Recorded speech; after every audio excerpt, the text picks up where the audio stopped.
Good evening, morning, or whenever it is. I guess your first, uh, or no, this in your second week. Uh, I'm gonna put up a video, or I'm making a video uh, that's coming from the Neeser Soils module, section one, which is types and characteristics of soil. And what we want, we'll go through this section. Uh, in just a moment. But keep in mind these are our things we want to be sure we cover. We want to talk about identifying the types of soil. You know, soils are arranged in different, come in varieties, let's say. We want to understand some of the properties of soils. Is it plastic? Is it elastic? Is it granular? Is it fine? Uh, Things like that. And we want to explain how soil density is determined, uh, and and and what the quality of or the how dense it uh, is going to be important. And you achieve this density through compaction. We'll get into how it's tested and things like that. Uh, and another important thing is how does moisture affect soil? We want to cover a little bit of that. I think I'm going to go ahead and open up this section one and kind of go through it. Uh, you can read this. This is the review. This is very good reading right here. These are the things that I have down that I would like for you to know or talk about, or if I missed it, you go back and look for it and see if we can't get it cleared up if you have a misunderstanding or you don't comprehend anything that we're talking about here. So let me go back to let me just go back a little bit here to the modules.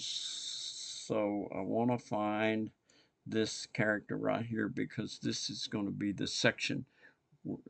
Well, I did it again. I don't want the preview. I want the module. This is the review. This is what you can read that we're going to talk about for the most part. The things that we don't get to in here are the things that I go too fast over. Go back here and see in here in this review are the important things that we need to take from this module. But right now, let's just kind of cruise through this thing and talk about a couple of things while we're going through it. And let me get some light going in my here.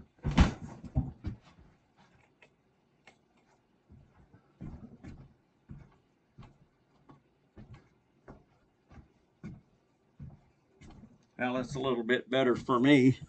Uh, Probably not you. So I have this thing uploaded as a file. This is going to, of course, take a few minutes. Not a few minutes, a minute to get it. There it is. So when I broke it down into sections, that lets it upload a lot faster, and we're going to cover the section will take up a week. And so we get really familiar with the basics of soils before we get into take a deeper dive. Over here, you'll notice a lot of terms. Inorganic is important. That's not usable for structures. You don't want to set anything, build anything on inorganic. That's topsoil. Liquid limit, that's something we'll get into later as we begin to classify. Optimum moisture has to do with measuring density. Organic, there it is again. Peat, some more plasticity and plastic limits. Those things will all come into play when we start classifying soil. Voids, of course, are the air. Soil is composed of minerals, water, organics, and air. And in this air is a gas, so it takes up voids. That's the space between the particles. And compaction uh, forces those particles closer together, consequently removing the air voids and having a more dense structural type soil after it's compacted. A well-graded soil, it contains different size particles, and it's important how those particles are distributed. Again, we will get into a particle distribution analysis using results of a sieve analysis, which we will also get into. Some of the ways of classifying soil methods, the American Association of State Highway and Transportation Officials, that's called AASHTO, and it is mostly focused on highways. In other words, for subgrades of a highway, you would have to use the American Association of State Highway, et cetera, et cetera. Now, the American Society of Testing Material, ASTM, it's a national organization, and it too has a method of classifying soils, which we will get into later. The AASHTO is much more stringent than the unified system for classifying soils. Bedrock, that's the bottom. That's what all the soil is laying on, bedrock. Capillary, water flowing through. Cohesive is like clay. It's tightly it's dense, it's expansive. Water makes it swell, things like that. I'm going a little fast, but that's because this will all be covered in detail as we go through here. So all these terms will, if they're not now, they will become extremely important. So it starts out, just with the basic sentence: the stability of any building relies on the stability of the soil on which it's built. That makes sense. The soil strength is measured by density. Density is pounds per cubic foot. That's how you measure density, pounds per cubic foot. So the more pounds you can get in the same amount of volume without the volume increasing, the more dense the soil is and the more stable the soil is. Here it is measured in weight per unit volume, and it can be expressed as pounds of wet or dry soil per cubic foot. The greater the weight per unit, the more tightly the soil is packed and the greater its density and strength. Kind of what I said. This is just a graphic illustration of what happens when you have foundation settling, like if you pour a monolithic slab on clay and then it gets wet under there, that clay is going to expand and then it's going to contract, and consequently that's where your cracks in the sides of your walls come from. So we compact, and this illustrates a more dense soil, densely compacted, lightly compacted. So it's compacted by compactors, rollers. It's the deliberate application of pressure or vibration to eliminate air pockets, as we said before, which thereby increases the density of the soil. It is one of the most important tasks in construction. It helps ensure the durability and safety of a building or roadway. Poorly compacted soil naturally settles over time. The resulting movement of the ground can cause a cracked foundation. And there's that figure 2 that it refers to.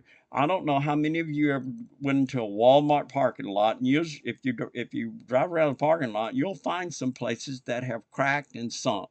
That was because they didn't get it properly compacted, and over time, it will bridge and it'll be fine for a while, but over time, a lot of water gets between the concrete and the subgrade, and it will cause the concrete to settle along with the subgrade. Types of soil. And it describes what soil is: the loose material on the surface of the earth that is laid on the areas of bedrock. Soil develops over time. There we are. When a hole is dug, definite layers of soil is noticeable. These layers are called horizons. Here are some. There are several soil classification systems. Wait, let me slow down. I want to show you this soil horizon. See, the soil changes as you go down. Up here, it's organic, and then it gets into the clays, and if you go deep enough, you'll probably hit bedrock. But here, let me go back and talk about this a little bit slower. Uh, the importance of recognizing soil type. Engineers, architects, and especially trained workers identify soils on a site and make technical decisions. Every job site should have a what is it called? Geometric analysis where you get geologists or specialist technicians come out and tell you what kind of soil you got and where it is that you got that kind of soil within your prospected site that you're going to prepare. So back to the saying about we're repeating ourselves. Here's the unified and the ASHTO it talks about. Let's see if we got a picture in here. Yeah, we have it. For construction purposes, soil is classified into two types. I mentioned that really quickly earlier. Granular, which is your coarse grain soils, your gravels, your aggregates, crushed rock, things like that. And then fine grain. Fine grain soil is often referred to as fine. This is your binder. This is what once added moisture to, let's say, gravel and added fines as binders, and that mixture you get a solid foundation after it's been properly watered and properly uh, compacted. Soils with particles that can be seen with the naked eye are granular. That's a basic rule of thumb. They include sand, gravel, rock, and rock. Soils that cannot be seen with the naked eye are fines. They include clays and silts. Why does the river get muddy? Because clay is so fine, it gets stirred up somehow. The clay particles are so small that they don't float in the water, but they are suspended. Maybe that's the same thing, but they're suspended within the water. Table 1, let's see if we can find it, shows the soil characteristics for the Unified Soil Classification System. This system classifies soils as coarse grained and or fine grained. Uh, each subcategory, a two-letter designation, for example. For example, gravel is designated with the letter G and clay with the letter C. So gravel and clay mixture are designated GC. We're not going to spend much time on this. This is what's important. This is the unified classification and symbol chart. Now, we will get more into this, but look over here.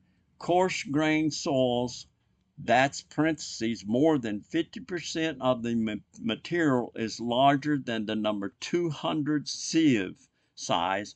That's little bitty screen openings. A sieve is like a flour shaker or flour sifter.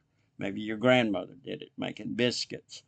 But they take this gravel or this soil and they stack these sieves on top of each other, and the fines, which are 50%, if 50% is larger than the number 200 sieve side, that's a coarse grain. The rest of it went through the sieve.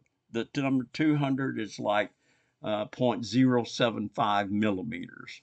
So what is that? 75 thousandths of a millimeter.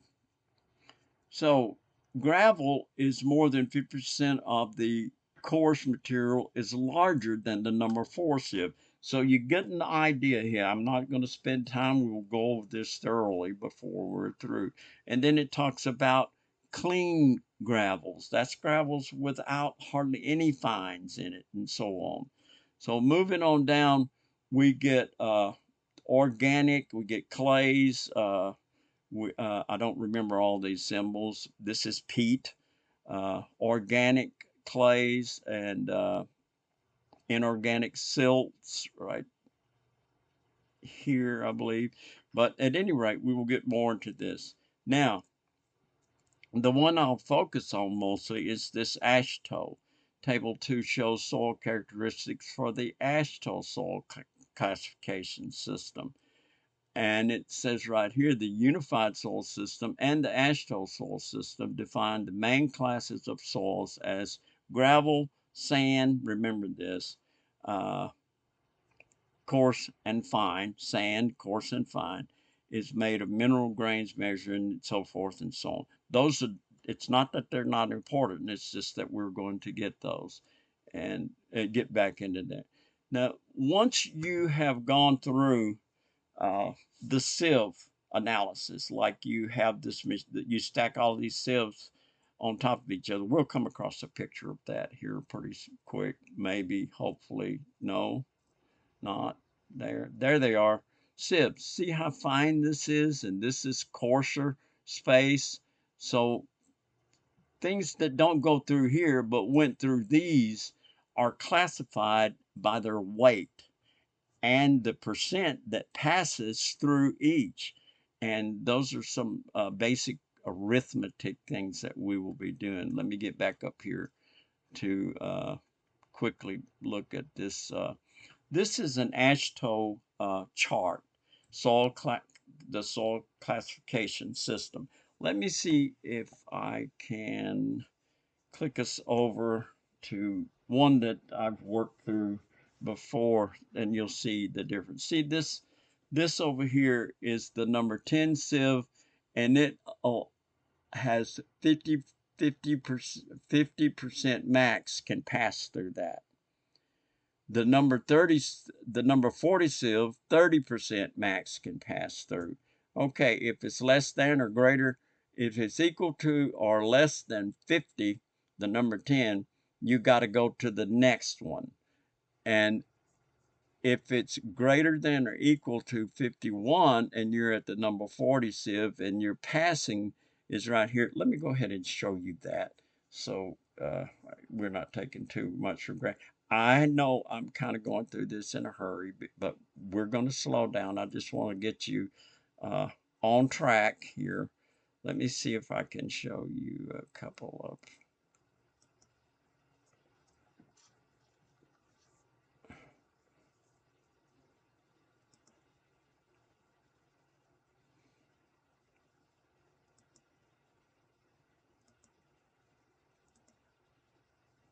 It's not showing me. Am I hooked up? I believe I am.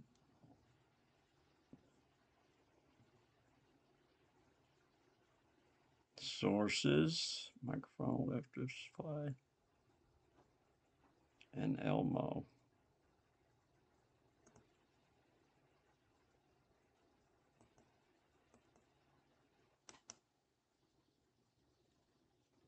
It's not showing me.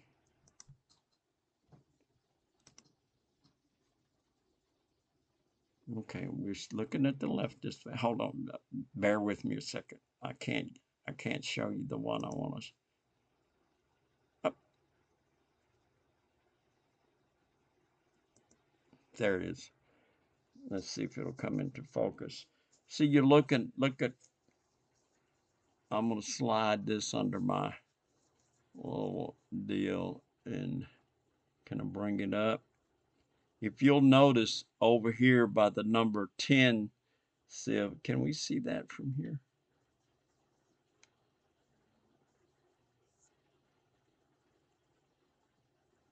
Let's see. I want to see that.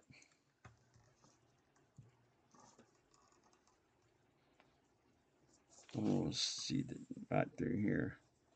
If you can, if I can give it time to get focused. This is like one that I was working on, I think, last term. If you look over here, and then if you look over at the, well, you can't see the other screen. These are sieves. This is 2 millimeter, number 10. 77% pass through the number 10. So I move over here, and I've got to get my glasses on. I move over here, and that is it's a little hard to read, but I'm going to sit. I gave you directions on how to download. See this symbol here? That's less than or equal to 50. So 77 won't pass through, won't work for here. It has to be less, this 77 needs to be less than or equal to 50. So I have to move to the right. And then I drop over here to the number 40 sieve, and it's 51. But here again, it says less than or equal to 50, so that will not work. So we move all the way down to the number 200 sieve. And we go across here, less than or equal to 15. We've got 33. So we keep going now.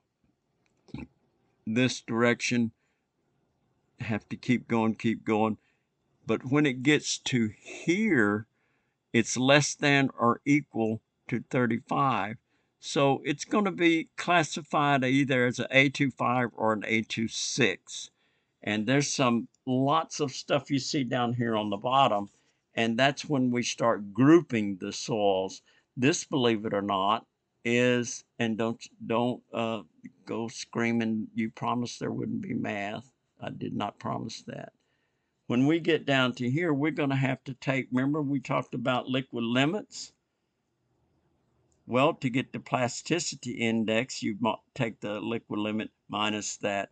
And then there's this, this is more of a problem, not an equation. It's scarier, scarier looking than it is to do. But this is how you get it on down to a group classification. Now that I've disturbed you or confused you, let's continue doing that.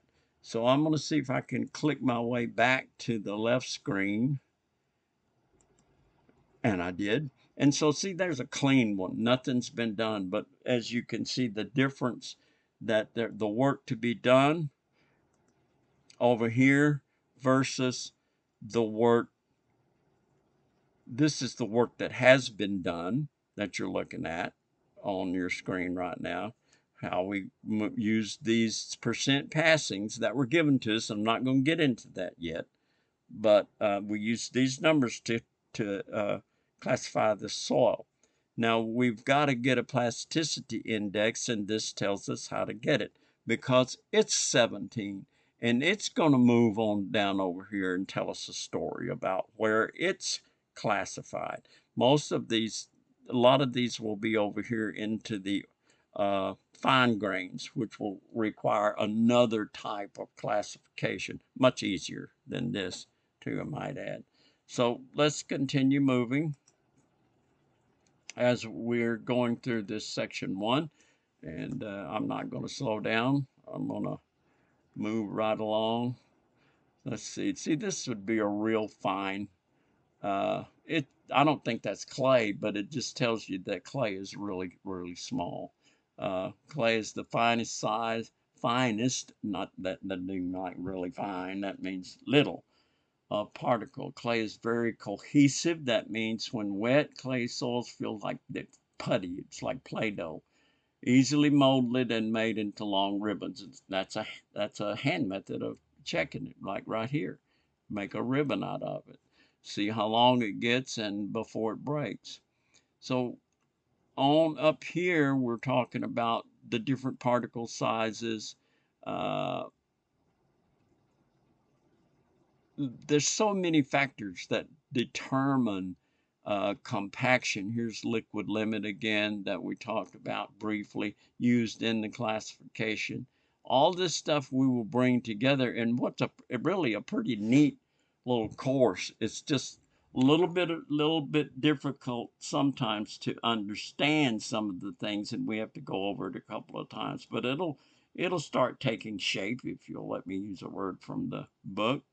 So the grains, here's the thing, the properties of soil. This is important. Let me go over that. Of course, the size of the grains in the soil make a huge difference. The sieves are used to measure the grain size. Let me back up. Many different types of soil, and each type reacts differently to the environmental conditions such as moisture and temperature. This reaction helps determine the strength and suitability of a soil for a construction project. The most useful characteristics in predicting behavior of a soil are the grain size, the shape, and the surface texture, and soil composition, what it's made of. Table 3 summarizes the properties of various soils that may be encountered on a job site. Where's Table 3? Is that going to be useful?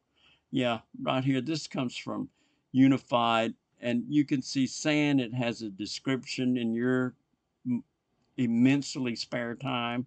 Go through this so you can get a little bit ahead of what things are. Sandy loam, sand. You've probably heard all of these things. But I want to get through the properties here. We talked about the size. We're getting into the shape. Soil mixtures that contain a lot of gravel and sand are good for highway and building projects. Crushed rocks and gravel have angular surfaces that resist sliding, so the friction, keeps them compacted. Add a little water to that, and they get even more compacted as you compact it with a roller, a mechanical application. That increases the stability of the soil under load. Small particles such as fine sand can easily slide into the voids between the larger, and that takes out the air out of the equation, so you don't have to deal with the voids.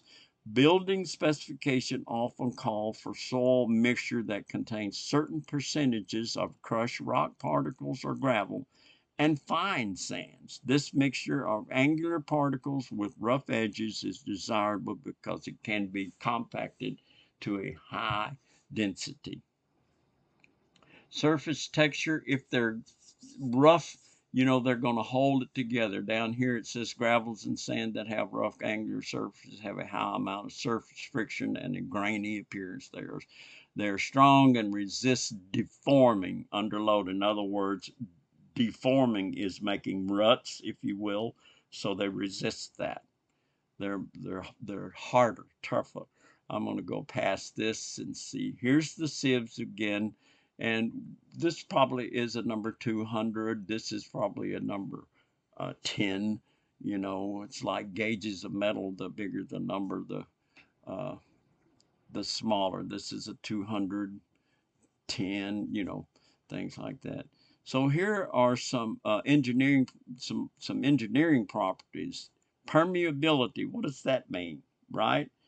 That means water can flow through it without affecting it. So if you have something you're going to drain, and you want to keep it clean and use the rock maybe and gravel to clean out dirt. A lot of the construction sites need permeable types of gravels and stuff for the entries and exits back onto the road. Plasticity, that's the ability to mold it, to form it, like silly putty. Cohesion, it kind of has to do with plasticity because cohesiveness means to stick together like a group of people. A cohesive group is a group that sticks together. The shearing strength, that is determined through geological survey of the soils on a construction site. The shrinkage and swelling. Remember the swell factor and a shrink factor. We'll get into that. There's that permeability again. Is the ability of a soil to allow water to flow through it. Soils that hold water swell and cause building foundations and road surfaces to move. This, I think, is just kind of neat to think about right now. Is gravel is anywhere from 76.2 to 2 millimeters.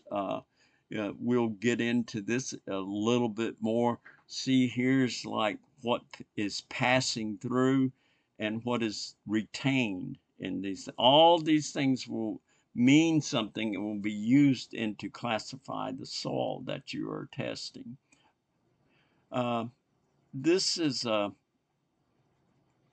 I don't want to go through this too fast because we're getting into Atterberg limits, which have to do with the way soil moves depending on water, things like that.